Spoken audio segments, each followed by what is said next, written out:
I wanna ask you, Sneako, on your excommunication almost from YouTube. You joined a lot of stars. You know, Steve will do it, got banned. A handful of other YouTubers over the last year have been somewhat censored. There's been certain videos as well, some Nelk Boy videos when they had Trump on getting censored. You're obviously anti-censorship. You're over on Rumble now. How does Rumble compare to YouTube, and where do you think it's going? Obviously, Rumble is still in the early stages, but I think it's going to really blow up in 2023. There's a hunger for realness. There's a hunger for authenticity, and you just can't find it on YouTube anymore. Especially if you're trying to hear voices. It's just at that level, everybody who starts to gain traction, who's speaking some level of truth, ends up getting censored. So I think Rumble's going to have a great 2023. It's still in the early stages, so people complain about the UI, but I'm telling you firsthand, I speak to Chris, the CEO. I speak to him pretty much every day, and they're working on improving the site. He's open to criticism, and I have really high hopes for it. So, and I have advice for anybody who makes content creation. I just got my first paycheck from Rumble, and the ad money is really good. You make more money per view on Rumble than you do on YouTube. So, free game. Anybody who has content, all you have to do is sign in your YouTube on Rumble, and it will duplicate your entire channel that without doing any work. And then you just got to rake in all the ad revenue without doing anything. So just double dip your content, and you're going to make a lot of money. And also, you're on a platform that's going to take over YouTube this year. You said before you got red pilled in real time. When did it actually click for you? But where like you started becoming a bit more conservative, you started questioning things. When did that kind of all start for you? I've always been like that. If you look back when I was like 13, 14, I was making videos about feminism. Back when I was in college, I was 18. I made a video about why depression isn't real, why being around all these college students who believe that they had a chemical imbalance in their brain. And I just saw how they were blaming their problems in life on something that was out of their control, so that they didn't have to take responsibility for the fact that they were failing. They didn't have any accomplishments. So I'm depressed. It's not my fault. And they got to bond over that. I'm so depressed. I want to kill myself. Ha ha ha ha. And it was just like everybody was believing this. And I saw how it was brainwashing people, and it was promoting failure.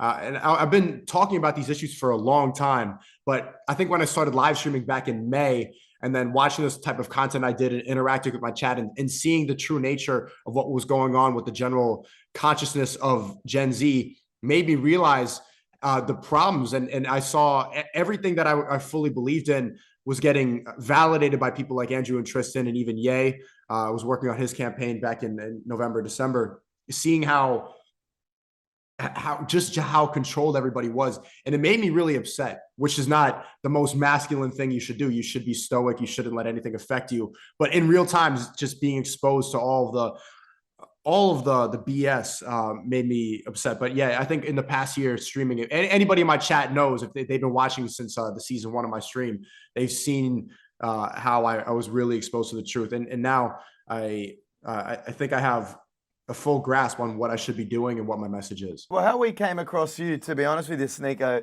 is you were flooding our FYP on TikTok. So, you know, you have your reacts, and you're reacting to girls getting interviewed on the street, having the dumbest takes. Thinking they're all 10. The eyelashes and stuff like that. And obviously, a lot of it's hilarious. You're speaking truth through funny. That devotion to content and streaming 5 hours a night, or going out and interviewing, you've been doing it for such a long time. What does it take to get to your level as a streamer, as a personality? It takes a lot of trial and error. Of course, you're going to get things wrong. You need to be willing to have your ego be humbled. And I think a lot of people nowadays, their attention spans are so slow, or are so bad, that everybody wants to blow up. Everybody on social media wants fame and wants clout, but they want it immediately. And I even hear this for some people in Miami. Of course, this doesn't represent the entire population, but they'll say things like, I'm going to blow up.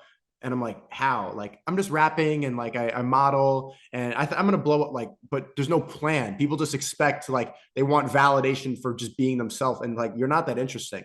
So you need to add value to the world. You need to say something that's different. You need to be able to grow a fan base. You don't just want to be liked. You just don't want to be known for being known.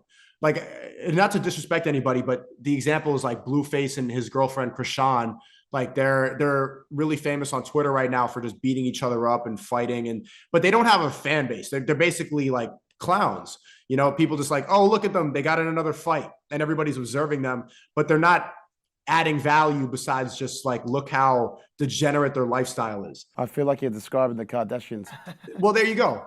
There you go. And that type of thing, people expect, like they want that level of fame. Like, I want to be a Kardashian, but everybody simple-minded wants to be that. And it's just, there's not a place for everybody to do that. So if you want an audience and you want to get recognition and you want to blow up, you need to say something that speaks to people, that resonates with people. And in my personal way is being funny, entertaining, and seeking truth through funny. Like that's the way I did it. But obviously that method is not going to work for everybody, but ultimately it's just adding value. And most people don't think that they have to add any value. They just want recognition for being them. Do you think that's a problem with society nowadays? Mainstream or the Matrix is just promotes degeneracy, or just promoting these, maybe you could call them talentless people? Yes. The main problem with the world is that we've separated God from society. And just now I was on Twitter and I tweeted, if you stand for nothing, your life is meaningless. And somebody that I regularly debate with, Destiny, he's a liberal. He has blue hair, like, booster shot up, believes in everything that they tell him. I think he also said that he'd let his wife sleep with other men as well, if I recall. Right. And yeah, this is actually, it's great that you bring that up, because his wife replied to my tweet and she said, sex, drugs, and travel is the point of my life, literally. And she replied to my tweet saying, sex, drugs, and travel is the meaning to my life.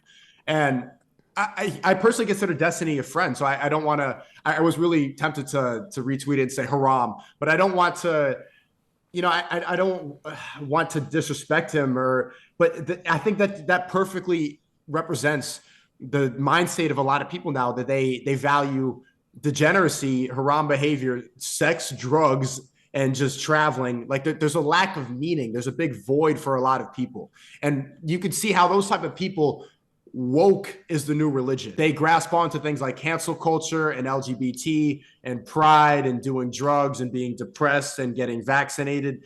And the woke ideology, whatever they're told to believe in, the virtue signaling, is their God. And that's how people are easily controlled. That's how they're easily manipulated by information and mainstream news if they don't believe in God at all. And for the atheists watching, and I'm telling you, this was the final straw in me fully getting red pilled. Like, yes, I knew that feminism was bullshit. Yes, I knew that depression wasn't real. But finding God, and now I pray every day, I read the Bible, has given me a different level of meaning to my life, and giving me a different level of power. Like when I pray before I go to sleep, I feel better. When I wake up and I say thank you to God, I feel better, and my day and my life and everything has more meaning. So even if you think that the stuff in the Bible about the firmaments or Adam and Eve and the apple, if you can't believe in everything, because that's why I didn't believe in God for a long time. Like, this doesn't seem realistic. Noah's Ark, parting the Red Sea. A lot of this seems like story time stuff, the bedtime childhood stuff. But just the fact that you have more meaning and you feel you become more powerful, believing in something that's bigger than you, that's enough to follow that. The fact that everybody who believes in God, they have more meaning. They aren't depressed. They have their heads screwed on properly. That's why I always resonated with Islamic people and Muslims a lot. Ever since I read the Malcolm X autobiography when I was like 13, 14, that's one of my first role models. They have a worldview that makes sense and doesn't, if you follow that, you don't stray off into degeneracy where a lot of people end up. If you follow that sex, drugs, travel lifestyle, a meaningless void of just chasing dopamine and doing, sex work, stuff like that. Yes. Okay. Like you'll make money and it's fun, but your life is meaningless.